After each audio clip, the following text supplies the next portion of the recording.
Welcome to Luca and Miguel. Enjoy the video. You start now, unplug the fridge and wait 10 minutes so caps discharge, safety first.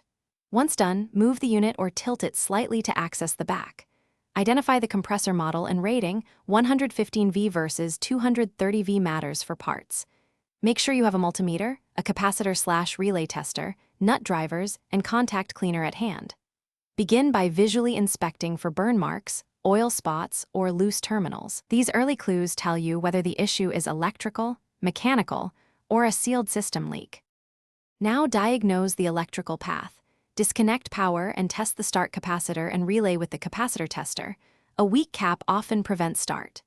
Next, check compressor windings with the multimeter for continuity and resistance. Compressor terminals should show low, similar ohms, and no shorts to case.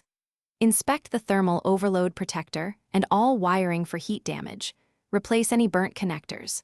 If relays and caps are good but windings are open, you'll need a compressor or professional sealed system service. Don't attempt a sealed system weld yourself. Replace failed relay, capacitor, or overload with exact match parts, installing dielectric grease on terminals and tightening connectors securely. Reassemble access panels, restore power, and observe. You should hear a brief spin-up click and steady compressor run. Allow 15 to 20 minutes for pressures to stabilize and temperatures to begin falling. If the compressor hums without starting or won't run, check incoming voltage at the plug and measure compressor current draw. Low voltage or excessive draw indicates supply issues or a failing motor and calls for a replacement or pro service. Thanks for watching and please subscribe. It's the best investment you'll ever make.